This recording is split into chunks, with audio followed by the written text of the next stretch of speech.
bagian dari firman Tuhan. Nama jumlah kitab perjanjian lama, bahasa Ibrani dan juga bahasa Yunani. Ya. Nah, di bagian yang pertama saya menjelaskan dulu tentang kanun batasan atau nama kitab-kitab khususnya perjanjian lama bahasa Ibrani. Dan kitab perjanjian lama ini juga dinamai oleh orang Yahudi dengan nama kitab Tan. Jadi mereka tidak memakai istilah kitab perjanjian lama. Itu istilah kita tuh. Kalau orang Yahudi itu memakai istilah kitab Tanakh. Tapi kitab Tanakh atau kitab perjanjian lama kita terdiri dari pada dasarnya kitab perjanjian lama atau kitab Tanakh ke orang Israel jumlahnya cuma 24. Oke. Kenapa 24? Karena ada 12 kitab nabi-nabi kecil. Disatukan menjadi satu kitab namanya kitab nabi kecil. Makanya jadi 24. Sedangkan Protestan 39. Kok bisa?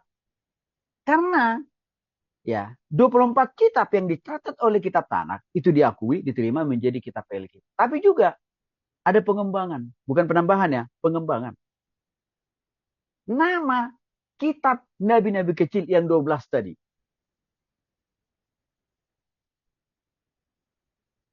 Dispesifikasi. Dijabarkan maksudnya secara lebih detail di dalam kitab perjanjian lama Protestan menjadi 12.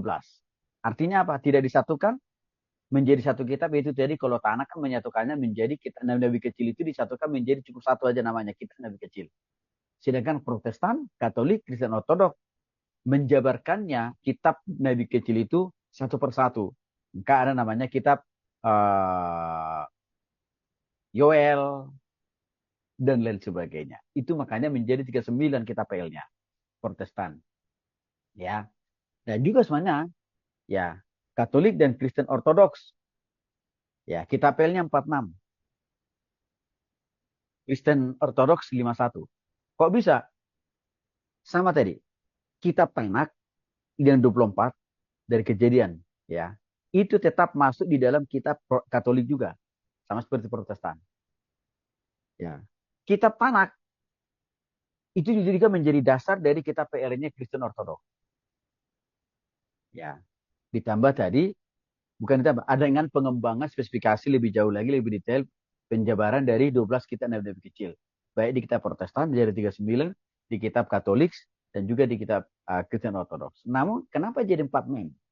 PL-nya Katolik dan juga 51 PL-nya Kristen Ortodoks. Karena ada namanya kitab tambahan, ya namanya itu kitab apokrif.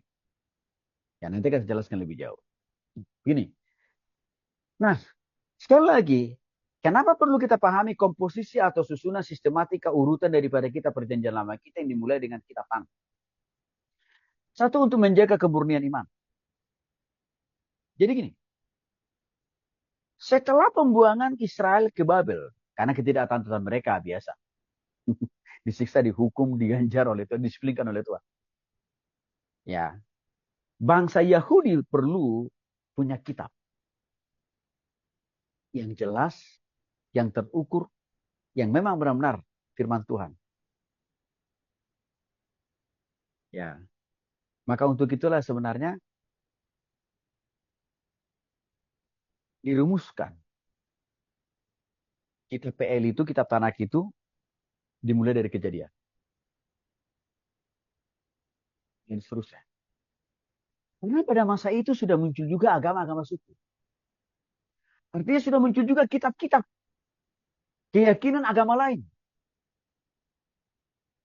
Makanya supaya orang Yahudi tidak tersesat, tidak mengikuti, tidak mempercayai kitab-kitab agama lain, maka dirumuskanlah, ditetapkanlah awal kitab perjanjian lama itu dimulai dari Kejadian sampai selesai. Itu alasannya pertama. Sehingga orang Yahudi tidak makin tersesat dengan munculnya kitab-kitab agama lain. Dengan munculnya kitab-kitab ajaran-ajaran lain. Yang kedua, untuk menegaskan otoritas Tuhan. Artinya apa? Benetapun kitab-kitab perjanjian lama mulai dari Kejadian sampai akhir, itu atas standarisasi dari Tuhan. Atas restu, atas dorongan dan bimbingan dari Tuhan sendiri lewat Roh Kudus. Maka Tuhan ilhamkanlah, Tuhan santikanlah kepada para nabi firman-Nya itu untuk mereka. Mereka tulis tanpa mereka kurangi, tanpa mereka tambahi. Muncullah namanya kitab-kitab Taurat yang ditulis oleh Musa, Kejadian, Keluaran, Bilangan, Ulangan. Juga ditindaklanjuti dengan namanya kitab nabi-nabi. Ya, yaitu Yesaya, Yeremia, ini nabi-nabi besar nih. Dan juga kitab nabi-nabi kecil seperti Yoel, ya, Yunus dan lain sebagainya. Masih di dalamnya juga Mazmur, Amsal, Pengkhotbah, Maleaki. Ya, itu atas dasar otoritas dari Tuhan. Yang ketiga, konsili, penetapan konsili Jamnia tahun 100 Masehi.